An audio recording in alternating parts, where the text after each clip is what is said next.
Bagaimana kalau kita enggak bisa diri karena kita ada kesulitan? Wali ajizin syaqqa alaihi qiyamun salatun qaidan. Diizinkan, dibolehkan oleh agama bagi orang yang tidak mampu berdiri, sulit untuk diri, boleh solatnya sambil duduk dan ganjaran tidak berkurang. Allahu ya Allahu ya Allah. Assalamualaikum warahmatullahi wabarakatuh. Bismillahirrahmanirrahim. Alhamdulillahi rabbil alamin. Wassalatu wassalamu ala sayyidil awwalin wal akhirin Sayyidina wa maulana Muhammadin wa ala alihi wa sahbihi ajma'in. Allahumma inna nastahdika li arsyadi amrina wa zidna ilman yanfa'una. Qala al-imamul muallif rahimahullahu ta'ala wa nafa'ana bihi wa bi barakati ulumih wa ghafara lahu wa limasyaikhihi wa limasyayikhina amin. Wa li'ajizin syaqqa alaihi qiyamun. Halaman berapa itu? Man, terjemah lain 120 baris ke-6 dari atas. Wali ajizin syaqqa alaihi qiyamun bi an lahiqahu bihi masyaqqatun syadidatun bihaitsu la tahtamilu adatan wa dhabataha al-imamu bi an takuna bihaitsu yadhhabu ma'aha khusyu'uhu salatun qaidan. Dan boleh bagi orang yang lemah, yang berat atasnya oleh berdiri, artinya berat, bi an lahiqahu bihi masyaqqatun syadidatun, dengan bahwa terhubung akan dia dengan berdiri oleh kesulitan yang berat, bihaitsu la tahtamilu adatan, dengan sekira-kira tidak tertanggung itu kesulitan pada adat, wa dhabatahal imamu, dan memberi catatan akan masyaqqah oleh Imam Haramain, bi antakuna, dengan bahwa ada oleh masyaqqah itu dengan sekira-kira hilang bersamanya oleh kekhusyuan dia, salatun qaidan, boleh oleh solat padahal sambil duduk. Karakibi safinatin khafa nahwa dawarani ra'sin in qama, sama seperti orang yang naik kapal laut yang takut ia akan seumpama pusingnya kepala jika ia berdiri. Wasalisin, dan orang yang beser, la yastamsiku hadasuhu illa bil qu'ud, yang tidak tertahan oleh hadasnya dia kecuali dengan duduk. Wayanhani al-qa'idu lirruku'i bihaitsu tuhadi jabhatuhu ma qaddama rukbatayhi, dan membungkuk oleh orang yang solat sambil duduk untuk rukuknya dengan sekira-kira berjurusan oleh jidatnya dia akan barang yang di depan dua lututnya dia. Wallahu a'lam bissawab. Segini kita bedah. Bapak ibu saudara-saudara sekalian, solat itu banyak peraturannya. Di samping syarat-syarat sah yang sudah kita bedah, di dalamnya ada rukun-rukun solat. yang di dalam Fathul Muin ini ada 14 rukun, dan kita memasuki rukun yang ketiga, yaitu berdiri. Bagi orang yang mampu berdiri pada solat fardu. Oleh karena berdiri ini adalah rukun solat pada solat wajib, baik itu solat nadar atau solat i'adah atau solat bocah. Meski bocah belum wajib, tapi rupanya gambarannya adalah gambaran solat wajib, maka biar kata bocah belum wajib, tetap solat 5 waktunya wajib berdiri. Pertanyaannya, bagaimana kalau enggak kuat berdiri? Oleh karena berdiri ini diwajibkan jika mampu berdiri. Nah, malam hari ini kajian kita memasuki orang yang tidak mampu diri. Islam datang di tengah-tengah umat untuk memudahkan. Tidak ada ajaran Islam yang menyulitkan. Yuridullahu bikumul yusra wala yuridu bikumul usra. Allah menghendaki kemudahan untuk Anda, tidak menghendaki kesulitan. Maka Allah nyatakan, la yukallifullahu nafsan illa wus'aha. Allah tidak memberi beban tugas kepada satu jiwa kecuali yang dia mampu saja. Bagaimana kalau tidak mampu berdiri? Maka diatur di dalam Islam cara ibadah ini. Nabi kita Muhammad sallallahu alaihi wa alihi wasallam yang begitu sayang kepada umatnya, kata beliau, idza amartukum bi amrin fa'tu minhu mastata'tum. Bila aku perintahkan Anda umatku dengan satu perintah, maka kerjakan yang mampu saja, semampu Anda. Karena itu bagaimana kalau kita enggak bisa diri karena kita ada kesulitan? Kata kitab kita, wali ajizin syaqqa alaihi qiyamun salatun qaidan. Diizinkan, dibolehkan oleh agama bagi orang yang tidak mampu berdiri, sulit untuk diri, boleh solatnya sambil duduk dan ganjaran tidak berkurang barang sedikit pun. Sebab yang membuat dia lemah Allah, dia tidak bisa diri secara hakikat Allah. Maka karena bukan upaya dia, maka ganjaran tidak dipotong.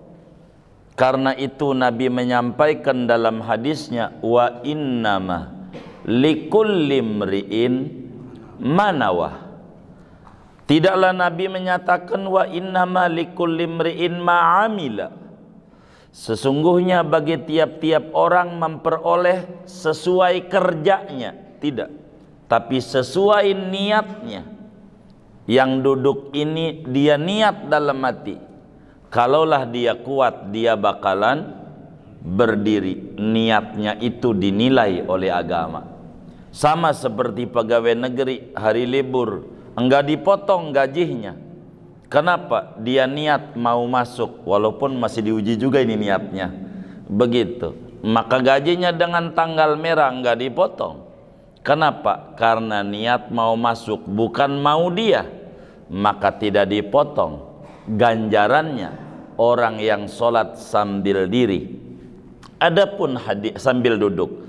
Adapun hadis yang ada di dalam kitab Sahih Bukhari, Imamul Bukhari riwayatkan, di mana Rasulullah sallallahu alaihi wasallam bersabda, man shalla qa'iman fahuwa afdal, wa man shalla qa'idan falahu nisfu ajril qa'im, wa man shalla na'iman falahu nisfu ajril qa'id. Kata Nabi, siapa orang sholat sambil diri, itu gede ganjarannya, lebih afdal. Tapi siapa orang sholat sambil duduk, ganjarannya dipotong separuh dari yang ganjaran berdiri. Siapa sholat sambil tidur miring, maka ganjarannya separuh daripada orang duduk. Maknanya dipotong 75%. Ini hadis, kata para ulama, maknanya sholat sunnah sambil duduk padahal dia kuat berdiri. Adapun materi kita, karena lemah, boleh saja orang sholat sambil duduk karena dia lemah, dan ganjaran tidak dipotong barang sedikit pun. Apa arti syaqqa alaihi qiyamun? Apa gambaran masyaqqah berdiri? Di sini dijelaskan bi an lahiqahu bihi masyaqqatun syadidatun bihaitsu la tahtamilu adatan. Arti kesulitan berdiri itu, kita ketika berdiri mengalami kepayahan yang luar biasa. Kalaulah kita paksa sholat kita sambil berdiri. Cuman kesulitan yang luar biasa itu standarnya bagaimana? Karena ini harus ada parameternya. Pokoknya sulit aja. Ini sulit, ini bagaimana? Berat aja. Berat ini bagaimana? Karena berat menurut si ini belum tentu berat menurut si ini. Begitu. Maka pakar madhab Syafi'i, Imamul Haramain Abdul Malik Al-Juwaini, guru daripada Imam Ghazali, di dalam kitabnya Nihayatul Matlab fi Dirayatil Madhab, satu kitab fikih besar dalam madhab Syafi'i, hampir 32 jilidan itu kitab. Kata beliau, wa dhabatahal imamu bi antakuna bihaitsu yadhhabu ma'aha khusyu'uhu. Imam Haramain memberikan catatan keterangan supaya bisa mengukur sebuah parameter berat dan sulit berdiri. Kata Imam Haramain, bila kalau berdiri khusyuknya enggak ada, udah puyeng kemana-mana kalau diri, mikirin kaki aja. Mungkin karena habis jalan yang lama, dia khawatir jadi enggak mikirin sholat, mikirin dia diri aja, sholatnya enggak kepikiran. Inilah yang disebut masyaqqah syadidah, kesulitan yang berat. Maka orang yang kayak begitu, kata Imamul Haramain, udah sholatnya sambil duduk aja, karena tidak mungkin untuk dia berdiri. Kalaulah dia kakinya sakit, kalau dia diri tambah parah penyakitnya. Begitu kata dokter. Ini namanya masyaqqah syadidah, kesulitan yang berat, kesulitan yang berat. Begitu. Ini boleh dia mengerjakan sholat sambil dia duduk, sambil dia duduk. Begitu. Sebab hilangnya kekhusyuan itu bila kita terganggu dengan berat sekali. Ini bisa enggak khusyuk, kakinya pegel habis jalan berkilo-kilo. Itu orang sholat lama banget baca suratnya, mana kahfi lagi, nah, kakinya udah goyang-goyang kayak udah di Cianjur aja, udah gempa. Begitu, kita doain itu yang kena musibah di Cianjur, mudah-mudahan yang rumahnya roboh Allah berikan solusi, untuk bisa dibetulkan kembali. Yang sakit Allah kasih sembuh, yang wafat daripada saudara kita muslimin mudah-mudahan dicatat sebagai syuhada. Amin ya rabbal alamin. Kakinya udah goyang-goyang saudara. Yang kayak begini nggak mikirin dia sholat baca imam apa, dia pikirin kaki aja. Yang kayak begini disebut masyaqqah syadidah, kesulitan yang berat. Contoh kayak orang naik kapal laut, naik bot, naik kapal laut, itu kalaulah dia diri pusing dengan ombak ini, goyang-goyang ini. Kalau kayak begitu, dah anda sholatnya zuhur, anda usah diri sambil duduk saja, sambil duduk saja, karena sulit untuk diri. Begitu juga orang yang beser nih macam-macam, beser buang angin, dikit-dikit dud, dikit-dikit dud. Ini susah. Kalau diri lolos mulu ini. Kayak pentilnya ini kurang rapi pentilnya. Tapi kalaulah sambil duduk keteken, enggak ada yang keluar anginnya. Kalau sambil duduk enggak keluar angin. Tapi kalau diri udah pret aja, diri pret. Kalau duduk enggak. Yang kayak begini kategorinya masyaqqah syadidah, bolehlah dia sholat sambil duduk, sambil duduk. Begitu juga orang yang matanya habis operasi katarak. Kata dokter, kalau anda diri lama bahaya, ndak sembuh-sembuh ini, kata dokter yang terpercaya. Jadi anda sholatnya duduk aja, baik. Ini orang sholatnya sambil duduk.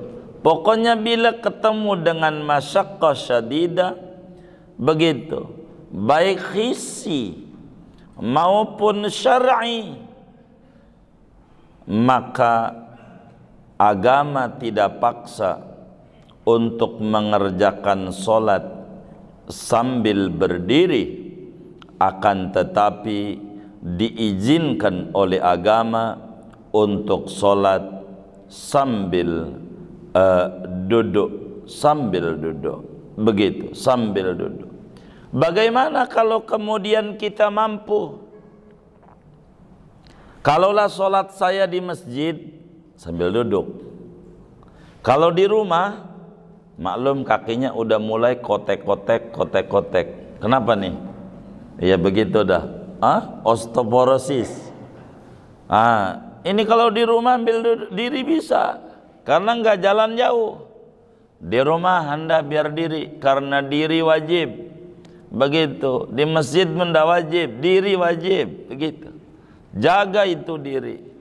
Ini sholat, berdiri ini hubungannya madat sholat. Atau kalau saya kuatnya 2 rakaat doang berdiri, habis itu udah payah dah, kakinya goyang-goyang, yang 2 rakaat lagi, yang 2 rakaat diri, yang 2 rakaat duduk. Pokoknya wa idza amartukum bi amrin fa'tu minhu mastata'tum.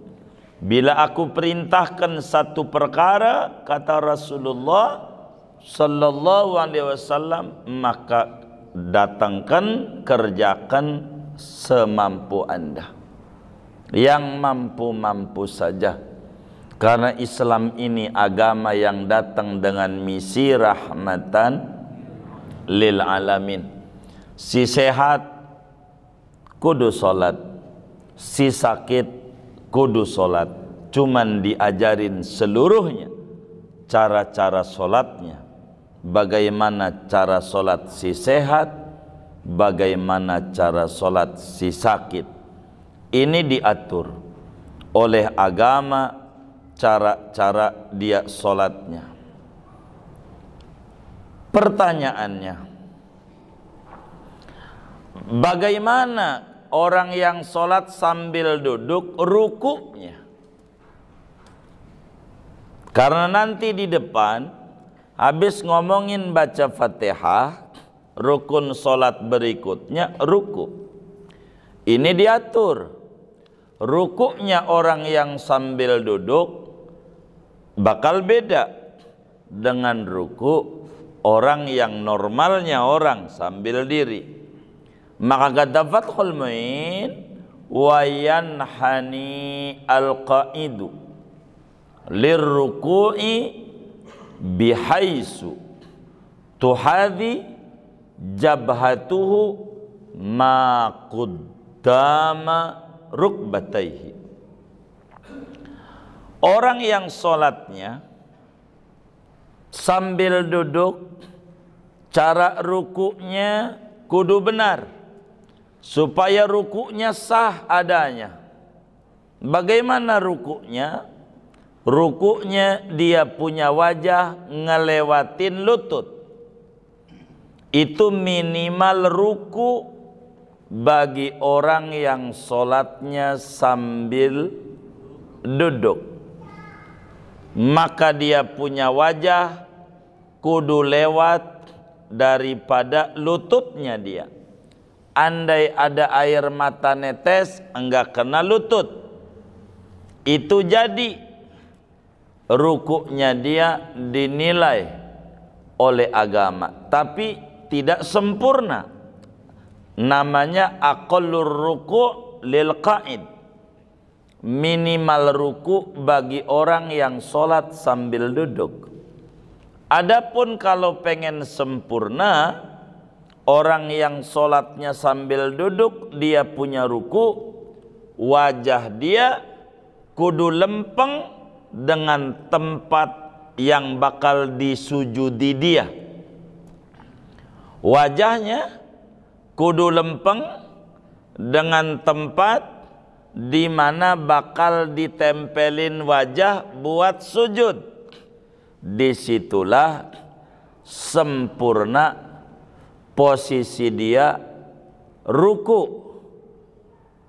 ketika sholat dia sambil duduk. Saya mau kasih contoh agar supaya saudara faham, karena sudah sunnatullah kita nggak muda terus.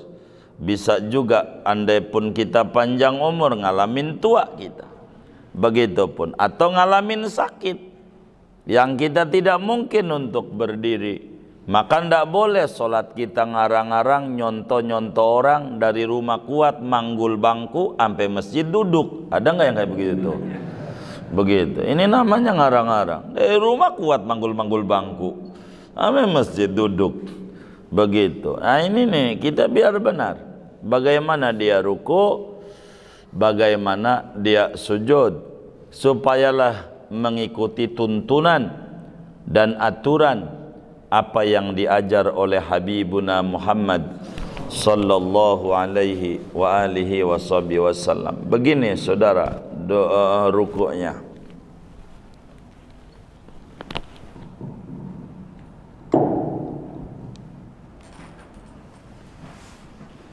Kalau saudara sholat sambil duduk, ini kan sambil duduk, duduknya yang bagus iftiras, duduk tasawuf awal dah, iftiras, duduk. Ini ruku begini doang jadi, anggap deh nih, kufuan ahad kan udah selesai tuh, baca Fatihah, baca surat, penahad. Kita kan ruku nih, Allah, ini ruku nih, tuh begini doang jadi, wajah kita lewatin lutut, tapi kurang sempurna. Kalau begini minimal, kalau begini enggak jadi, namanya enggak membungkuk karena masih di sini, lewatin dikit, baru disebut membungkuk. Tapi ini kurang sempurna. Kalau pengen sempurna rukunya begini, ini sujud nih, saya contohin sujud di sini tuh, maka rukunya begini, nih kufuan ahad, Allah. Tuh rukunya diangkat pantatnya tuh, jadi enggak duduk tuh, enggak nempel, rada tegak dikit, Ini namanya lempeng sama tempat sujud. Ini baru sempurna. Kalau begini doang nih, nggak ngangkat ini kan. Apa ini? Paha bawah. Paha bawahnya nggak diangkat. Kurang gede ganjaran. Yang gede diangkat. Lempeng sama tempat sujud. Subhana rabbil azim wa bihamdi 3 kali biasa. Itu ruku orang yang sholat duduk. Jadi enggak bolehlah kita orang ngarang-ngarang di dalam ibadah. Ada tata dan aturan yang diatur oleh agama di dalam kita ibadah kepada Allah. Diatur biar kita benar adanya. Jadi minimal ruku bagi orang yang sholatnya enggak mampu berdiri, kudu membungkuk dengan ukuran kita punya jidat di depan kita punya lutut. Ini namanya minimal ruku bagi orang yang sholatnya sambil duduk. Adapun agar supaya sempurna rukuknya orang yang sholat sambil duduk, apakah sholat wajib karena nggak mampu, ataukah sholat sunat? Walaupun mampu, karena sholat sunat boleh sambil duduk, kayak begitu. Kalau pengen sempurna, kudu lurus jidat kita, antuhadhiya jabhatuhu maudhi'a sujudihi. Jadi akmalur ruku lil qa'id, akmalur ruku lil qa'id antuhadhiya jabhatuhu maudhi'a sujudihi. Paling sempurnanya ruku bagi orang yang sholatnya sambil duduk, kudu berjurusan jidatnya di tempat sujudnya dia. Kudu lempeng di tempat yang bakal dia sujudin, yang bakal dia tempelin jidatnya. Itulah sempurna bagi orang yang sholatnya sambil duduk. Diatur oleh agama, enggak boleh kita sholat semau kita. Ada tata dan ada aturan yang diatur oleh agama terkait dengan sholat yang kita kerjakan. Adapun berdiri seperti uraian yang lalu, yang namanya diri semampu kita. Kalau kita mampu emang berdiri tegak, ya berdiri tegak. Kalaulah kita sudah senja, udah tua, bongkok, dia punya badan, begitu. Kata orang, tuh ruku apa diri? Ya itu menghina namanya. Emang dia dirinya segitu, maka dia diri dengan begitu tuh. Berdiri, berdiri, yang kayak begitu tuh, berdiri, begitu. Biar kita orang nggak bongkok, tuanya rajin-rajin baca Quran, biar kata sa'ain, tahu sa'ain, sehalaman lah, baca sabanari ya, sabanari aja, begitu. Biar kita nggak ngalamin pikun, nggak ngalamin bongkok, begitu bongkok, begitu harus rajin-rajin, kayak begitu. Begitu. Kalau buah-buahan ya buah naga, bukan bau naga, beda. Buah naga itu begitu, yang merah itu bagus untuk ngelempengin tulang. Itu begitu di dalam ilmu kesehatan. Ya kalau kita udah bongkok bisanya segitu, ya itulah dia diri. Rukunya turunin dikit, tapi nggak bisa lagi. Emang segitu, ya udah segitu dah. Begitu bagi dia. Itulah la yukallifullahu nafsan illa wus'aha. Emang mampunya segitu, mau bagaimana? Kita nggak bisa paksa. Begitulah. Inilah Islam, agama yang dibawa oleh Habibuna Muhammad sallallahu alaihi wasallam, agama yang paling enak, mengenakan, mudah, murah, tapi bukan murahan. Inilah ajaran yang sangat menarik, diatur oleh agama dengan cara-cara yang benar. Bagaimana kalau kita nggak mampu diri, pindah ke yang dekat, yaitu duduk. Karena yang duduk, yang dekat daripada tidur miring, terlentang dan seterusnya. Inilah yang dia mampu, maka seperti ini dia punya sholatnya. Wes segini aja, saya nggak mau banyak-banyak, buat tanya jawab aja. Ada yang ditanya mungkin silahkan dari materi ini atau di luarnya sebelum doa. Wallahu a'lam. Terima kasih untuk Pak Ustaz. Bagaimana prakteknya yang sholat duduknya dia pakai kursi yang banyak saya lihat, rukuknya seperti apa ini? Terima kasih. Dilihat kenapa dia duduk pakai kursi begitu. Ini yang kemudian harus kita fahami. Apakah dia enggak bisa sujud, ataukah dia sebetulnya bisa sujud, cuman dari sujud mau bangun susah. Biasanya kalau boleh tanya, kasusnya bagaimana itu kira-kira? Yang kursi-kursi itu, kalau sujud bangunnya nggak bisa atau sujudnya nggak bisa? Kira-kira yang saudara ketahui, kakinya nggak bisa ditekuk, sulit untuk nekuknya.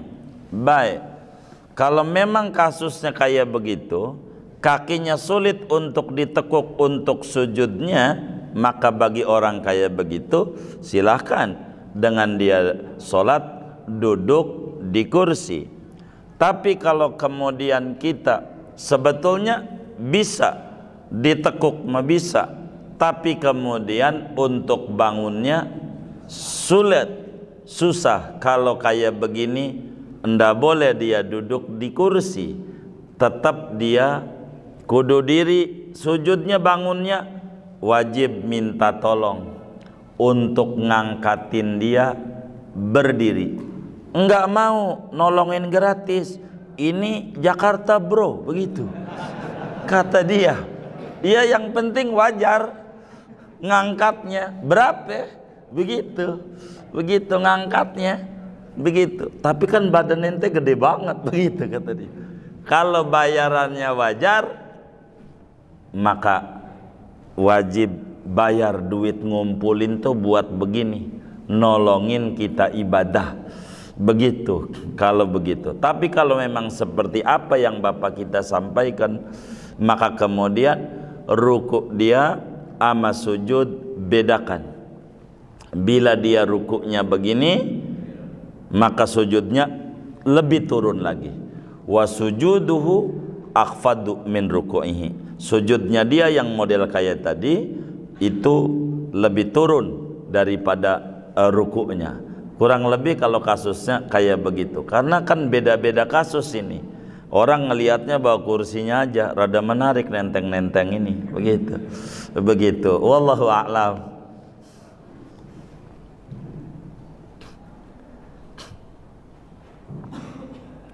Masih soal duduk Tuan Guru. Iya baik. Duduknya apakah harusnya seperti dicontohkan Tuan Guru tadi, apa boleh bersila?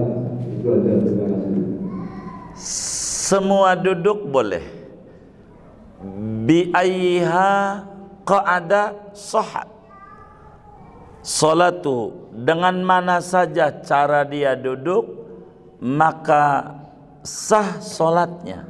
Meski duduknya sila, meski duduknya kakinya belonjor, meski duduknya tarabbu', meski duduknya tawarruk, meski duduknya iftiras. Namun iftiras jauh lebih gede ganjarannya, kayak duduk tasyahud awal lebih gede ganjarannya dibanding duduk-duduk yang lain. Di samping secara logika duduk iftiras lebih simpel, mau geser kemana aja bisa.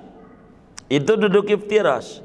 Coba duduk tawarruk, mau sujud rada repot, kudu geser-geser banyak.